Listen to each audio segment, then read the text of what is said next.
Thank you that we have a relationship with you in this life. And we can draw our strength on you. We can draw all of our power from you because you are always strong. You are always here. In your name. Amen.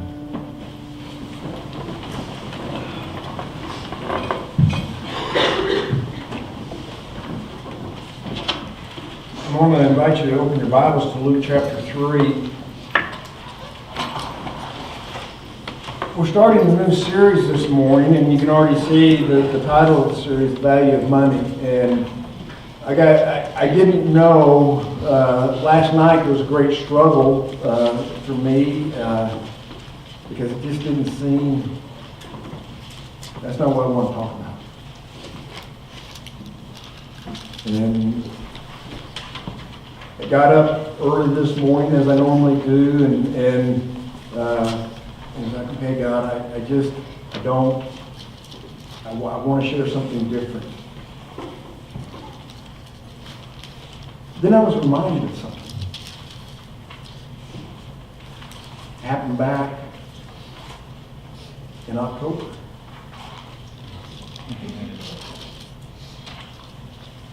We called it a fundraiser. Let me tell you, there was something much more significant that was taking place. It was not about money.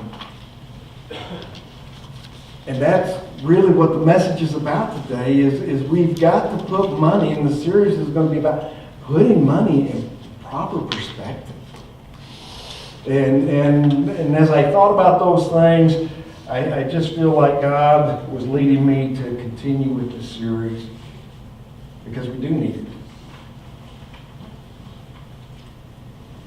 I don't know if you heard here a few weeks ago, there was a story that I was just amazed. It was one of those stories that's like, what in the world? And I was already studying for this particular series. And I thought, oh wow, that's exactly what I'm talking about. There was a couple out of Colorado, young couple in their 20s, that just kind of got tired of working. Anybody get tired of working? They got tired of working, but they had a plan. So here was their plan. They were going to sell everything that they owned and buy a sailboat. And they did, and in the interview, the lady said, yeah, because you spend all your life just working and trying to make money so you can spend it on the house and spend it on transportation and all these things. And we just got tired of that. So we decided we were going to buy a sailboat and just sail around the world. And I'm reading the story and I'm thinking, what are you going to eat? Because that's just the way my mind works. And as she was talking about these things, well, if you've seen the story, and she made a comment, she said, we decided that money isn't everything. So they get a sailboat, they move from Colorado to Florida, and they have no sailing experience.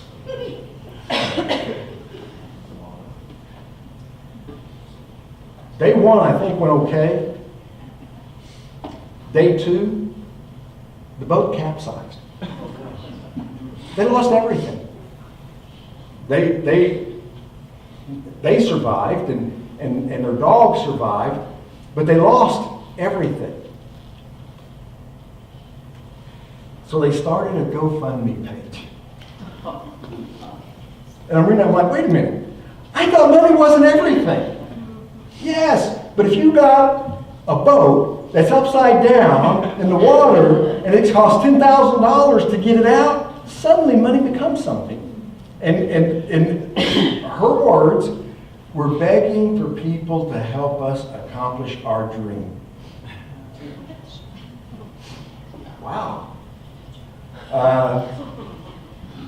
I guess money isn't everything, but apparently it is something.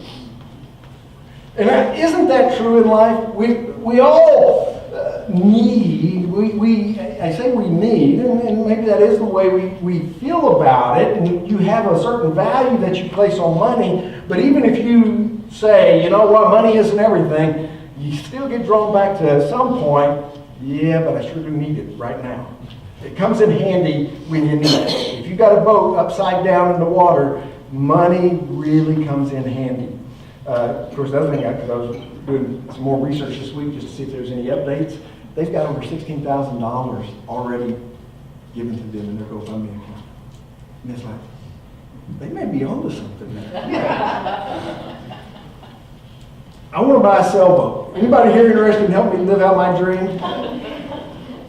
I'm getting a bigger sailboat than what they got because apparently those aren't real safe in the water.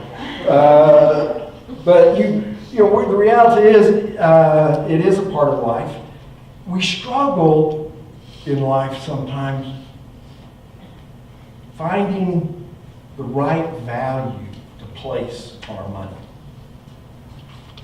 We just do. And if we get that wrong, it creates a lot of headaches and problems in our life because we put the wrong value on it.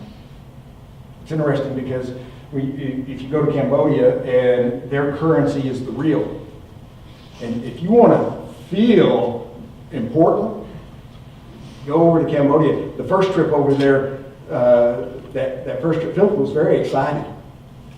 He's like, yeah, I got like 9,000 real in my pocket. Was it 9,000 or 90,000? I don't remember what it was. 9,000 real. Yeah, man, I got 9,000 real in my pocket, which was 2 1/4. Wow, the value. It's like, yeah. And you say, it's like, well, so we looked at it and said, well, it's not worth much. Well, they valued it. The monks valued it. Because it's interesting, because with the Buddhists, you can go to the monks and you want them to say a blessing to the various spirits to give you good luck or to keep the evil spirits away. So what you do is you give them your real, their currency, and then they take it because their gods aren't very smart. So they exchange the real money for fake money. And then they burn the fake money to the gods. And then they keep. So the monks are smart enough to know that there's more value in the real money than there is in the fake money. So they're not going to burn the real money. And so it's interesting the value that people place. The question is, what value should we place on our money? Is it everything? Or is the lady right? It's not everything. Is it even necessary? You know what's necessary? God. God is necessary in your life. And money is nothing more than a temporary resource. And as a resource that God has provided for us, we can either use it for God's glory or our own. And it really depends on the value that we place upon it as to how we use it.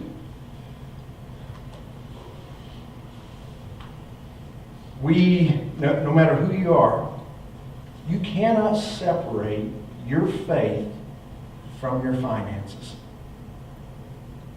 You can't. It's part of it. Because finances are part of our life. And the value you place on your money is really a great indication on your spiritual condition and the depth of the relationship that you have with God. What we see in Scripture is, this is the first point I want to make, true spiritual transformation in your life is evidenced by the value you place on money. True spiritual transformation. We will know, you will know by the value you place on money. Because God says when we find Christ, all things change, including the value we place on money. When we become a follower of Christ. Because we seek God in life. And it's not uncommon for us to seek God. But you got to know this.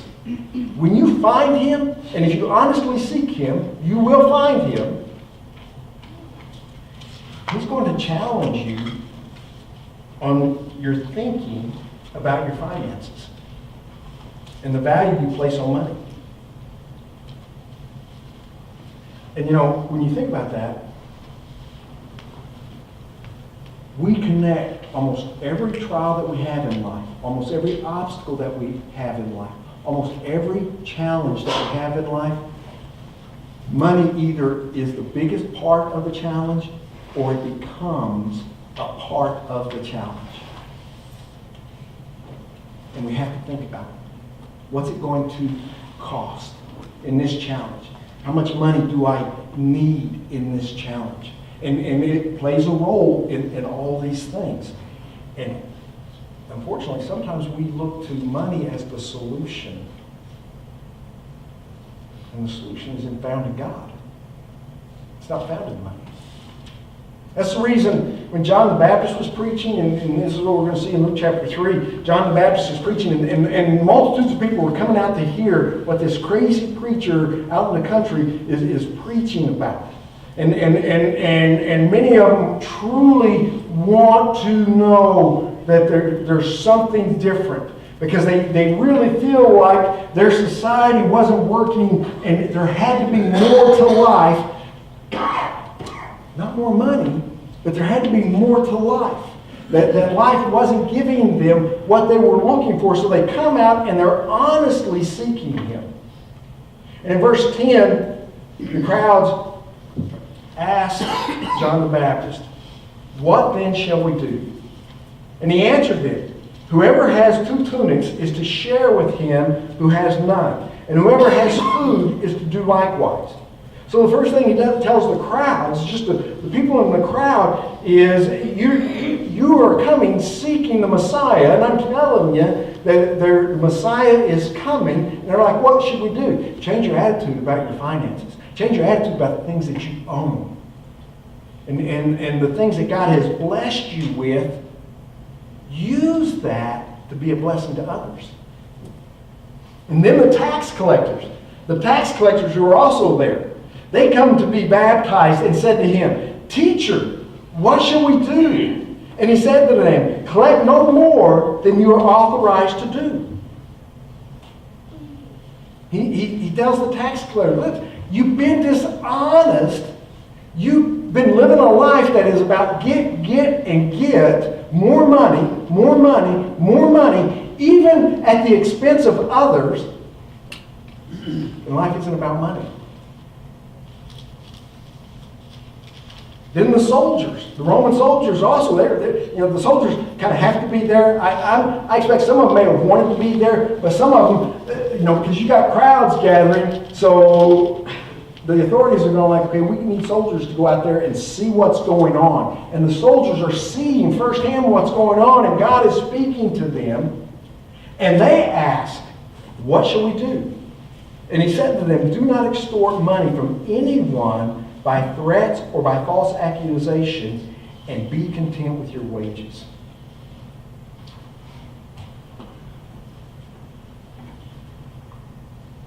Wow. Have you ever noticed that before? I've read the account of John the Baptist and his ministry on several times, and I never really picked up on that the people who were seeking the Messiah, his response to them, the people who were being baptized, his response to them in a change that needed to take place that was evidence of the spiritual transformation. His message was all about the Messiah. But part of the evidence of a changed life is going to be their view of money. Because it directly impacts everyday life. You can't have an encounter with Jesus without it impacting the value you place on money. If you value money the way God values money, it's going to change most people. Because that's not the way society values money. Before, my money was my money. I worked hard for it.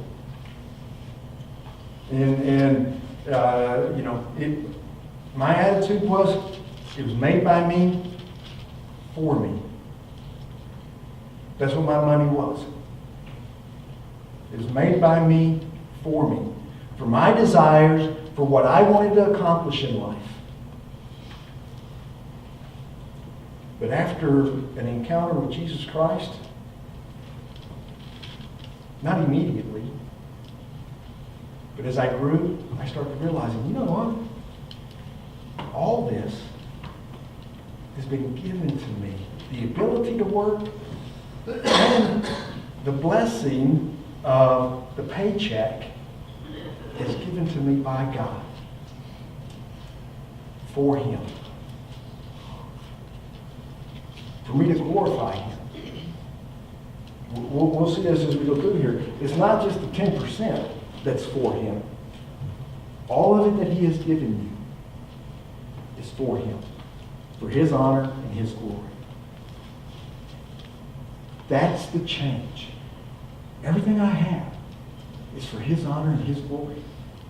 Didn't used to be. Everything I had before was for me to accomplish, whether it was my dream vacation, whether it was my dream home, whatever it was. That's what my money was for. Whether it was for early retirement, whatever it was for. I made it. I earned it. I get to decide.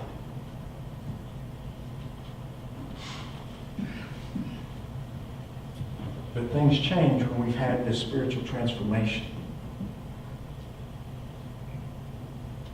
And in this spiritual transformation, what's happening is that the value you place on money is going to reveal the depth of your faith. It's going to show how much you truly trust God versus how much you trust money. Unfortunately, I think we place limits on our life by trusting more in our money than we do in God. Somehow we got it in our mind. I know how we got it in our mind because it's what we are conditioned in our society. It's the way we are conditioned to think.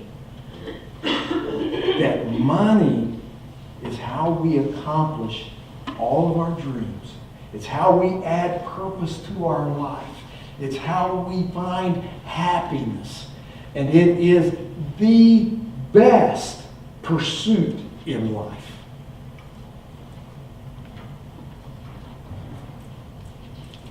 So we end up trusting more in our money than we do in God. And money is limited. God is not. And when we trust and place the wrong value on our money, we are limiting our life and all that God could accomplish in our life because we trust more in the money rather than His unlimited resources. You see this, Jesus explains this in Matthew chapter 6. He says, "Do not lay up for yourselves treasures on earth where moth and rust destroy, where thieves break in and steal. But lay up for yourselves treasures in heaven, where neither moth nor rust destroys, and where thieves do not break in and steal. For where your treasure is, there your heart will be also." Man, the stuff that you can get with your money, no matter what it is temporary. You can get stuff with your money. And the more money you got, the more stuff you can get. And it's all temporary. Don't place the highest value in your life on money. When treasures on earth, whether it's money or the things money buys or the things that we believe can be sustained by money, those are wrong treasures. We were talking yesterday, Ron and I were talking about cable TV. And we were talking about HGTV. And it was like, yeah, because I was looking at different packages and because, in my opinion, cable TV is not worth the money. Amen. But it's like, man, I can get a package that for just $20 more a month, I can get a package with ESPN and Fox News. Because we just got rid of everything It's over the basics. And you know what I discovered? It didn't take me very long at all to discover. There is nothing on the basics. It's like it doesn't matter whether you got 600 channels or whether you got 20 channels. There's still nothing on. Unless you have Fox News and the sports channels, and then there's something on. So I can get everything I want for $20 more a month. But I said, the problem is, Carolyn likes HGTV. And to get that package is $10 more. On top of the 20, because we got our priorities. Sports, news, HGTV.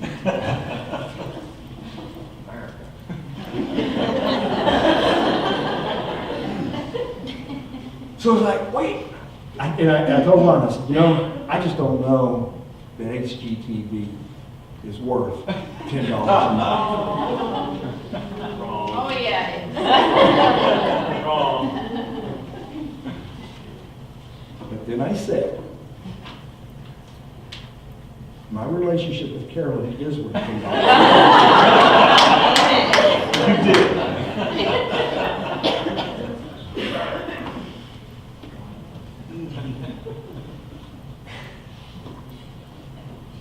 Yeah, that's great value. If you can have peace in a relationship for $10 a month, sign me up. But you know what? That won't last. After 2 weeks, she's going to see every show that they have on HGTV, and it all becomes reruns. Then I'll have to spend more. When we use money to sustain something, well, at some point it just costs more. Oh, here's the problem. So if we're not at peace, I need to spend more money, right? Maybe some flowers, some chocolates, dream vacation. I still haven't got to her selling price yet. I don't know what it is, but she's like, you're getting closer. Keep going, keep going. The reality is, none of that's going to bring peace and sustain the relationship. Money doesn't sustain relationships. But we sometimes look at that as being what we need to sustain a relationship. And if that's the value you place on money, you're going to be disappointed. I got to tell you, unfortunately, I've had to counsel a lot of couples, and they thought that was the key to a happy marriage. I've counseled with a lot of guys that thought, you know what? My problem is I need to buy them more things. I've counseled with a lot of ladies that thought, the problem is he doesn't buy me enough things. Well, there's never enough when you have the wrong value on money. That kind of thinking is actually what will destroy the relationship. Those things never last. Relationships that are built on money never last. They never bring peace. They are unsustainable, especially in the most difficult moments of life. You start realizing money doesn't matter. It doesn't. If you believe that God's grace is sufficient, see that there again, that's one of those, that's on the test. It's like, okay, we're going to have this test. I need to know all the answers. And if you don't know the answer is Jesus. But the reality is like, oh, I got that one. His grace is blank. Oh, it's sufficient.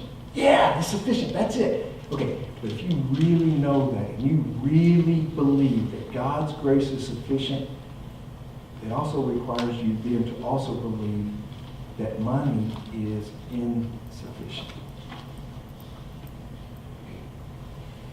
Money can't do it. Only God's grace is sufficient. That's where our value needs to be. This isn't an anti-money message. But we need to check our values. We got to have the right values on the money.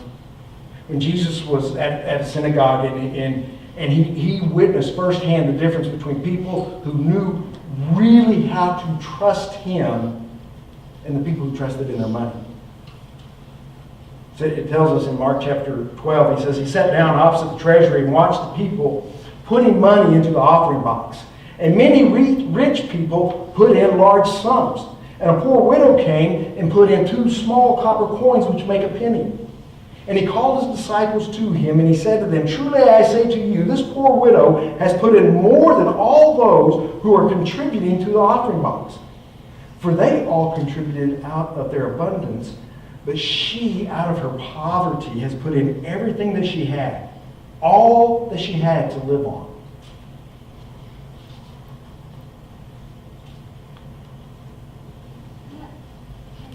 How can you do that? You have to believe that God's grace is sufficient. Let me ask you this. What percentage of your life do you trust God with?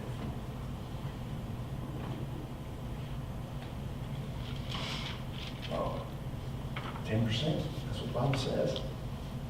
10%. Oh no, that's money. He wants us to trust him with our whole life. And that was the difference here. The rich people were giving out of what? The abundance. Their trust was in all that they had. And they made a calculated decision that I've got this much. God's going to be impressed by this. I'm going to give him this much. 10%. Out of the abundance. The widow said, I'm going to trust him with everything. I'm just going to trust him with everything. There's something else that we need to know about the value of money. And that is that an improper value of money is going to create, it is always going to create a stumbling block in your relationship with God. Not some of the times, it's possible. You got to be weary because just so you know that this might happen. Oh no, if you have an improper value of money, it will always, always, always create a stumbling block in your relationship with God. It's not that you don't want God. You just don't fully understand how he can supply all your needs. He can't supply my needs unless I make more money, unless I have more money. So you end up relying on your ability to make and hold on to money rather than pursuing the life that God would have for you. There was the rich man. Jesus tells us the story of the rich man who was seeking him, and he wanted to be a follower. And he finds Jesus and very sincere. There's nothing in the story, in the passage, that would lead us to believe that there was some kind of ulterior motive in the rich man being there and finding Jesus. And he asked him in all sincerity, what do I have to do to have eternal life? I want to be a follower of you. And of course, Jesus did understand where the man's heart was. And he tells him, well, you got to keep the 10 Commandments. You got to keep the commandments. And of course, the rich man, very proud of himself, says, man, I have done that. I always find it interesting because then he said, what else? He knew instinctively that being a good person wasn't enough. That it left him unsatisfied. We can't save ourselves, no matter how good you are. We needed the sacrifice of Jesus Christ.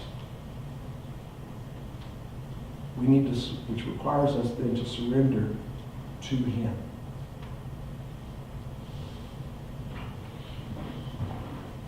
Jesus said to him after that, he said, if you would be perfect, go, sell what you possess and give to the poor, and you will have treasure in heaven.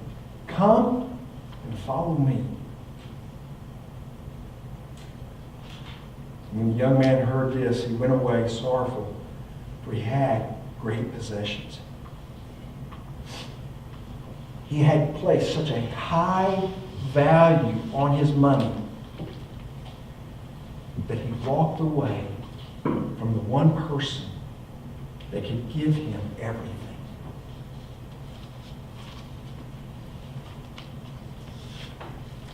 What he needed most was lost for what he valued most.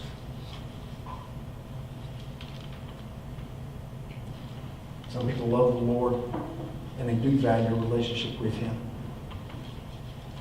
but they just can't walk away from their money.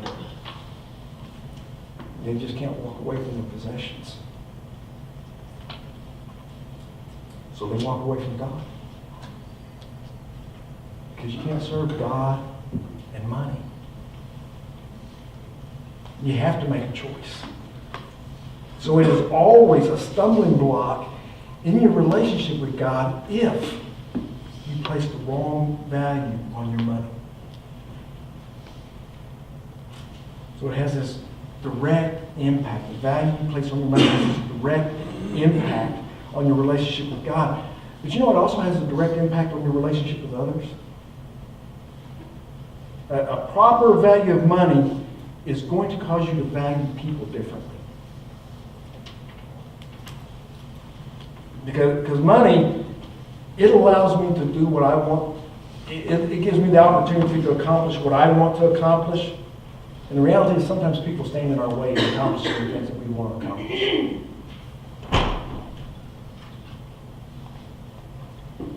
If we have a wrong value, we're going to buy into to this idea that money buys happiness. And I know there's the saying, money doesn't buy happiness. I've noticed, especially in the sports arena, which I used to watch a lot of until I lost my sports channel. But you know, they're making, you know, it's amazing how much money that they make. You know, professional athletes make millions upon millions of dollars every year. Even the ones who aren't very good make millions of dollars. And if you're really good, you don't have to play very long, and you're set for life, depending on what kind of life you want to have. But here's what they say. So that when they get to talking about contracts and money, and someone always throws out, yeah, money can't buy happiness. Yeah, but it doesn't hurt to try. Doesn't hurt to try. I think we've got a whole lot of people in the world today that are like, I just want to try. They value money so much that they just want to try and see if it's going to satisfy. And they want to see if it's going to be the cure for their dissatisfaction in life. And when you are dissatisfied in life, the reality is you become consumed about the things that you don't have, and you become difficult to get along with, and you see people as part of the problem. You know, it's interesting. All the people, the stories go on and on and on. You know, recently one of the winners of the lotto, or I don't know which one it was, they sued the lady who won $500 and something million, sued to keep her name private. Which, you know, part of it is if you win, you have to let me know. No, you have to. They want to use you for publicity. And here's what she's saying. I've read all the stories. And when people find out you got money, they become leeches. And they're out to get you. And I want to isolate myself from people. Or just the people that I want to decide. And with enough money, I can decide which people that I want to allow into my life. And people are the heartbeat of God. That's why Zacchaeus, when in the story, one of the men he was hated by the people. He was a tax collector. Hated by the people. And in Luke chapter 19 it says, Zacchaeus stood and said to the Lord, after having this encounter with Jesus, having his life transformed, he stood and said, Behold, Lord, the half of my goods I give to the poor. And those if I've defrauded anyone of anything, I restore it fourfold. And Jesus said to him, Today salvation has come to this house. It was evidence that there had been his attitude now, directly not only about his finances, but how his finances could be used for others. His attitude about people. Jesus said that's evidence of a spiritual transformation that has taken place. His attitude was no longer how he could use people to get more money, but how he could be used by God for people. Let me ask you this. Who have you met that is less valuable to God? Not to you. Who have you met who is less valuable to God than your money?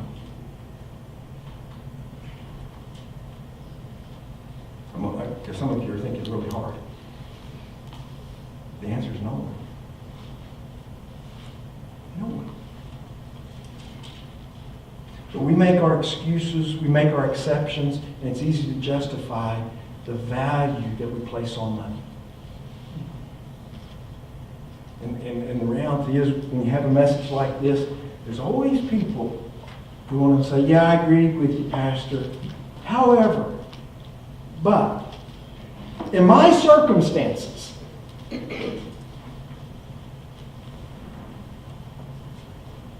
let me just share this last thought with you. If you're still not sure that money is not near as valuable as the world tells us, Jesus said in Mark chapter 8, For what does it profit a man to gain the whole world and forfeit his soul? For what can a man give in return for his soul?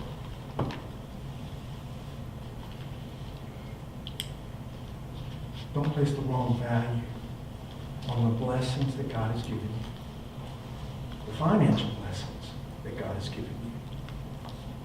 The reality is, you cannot separate your faith from your finances. Because just as finances are an everyday part of our life, so is your faith.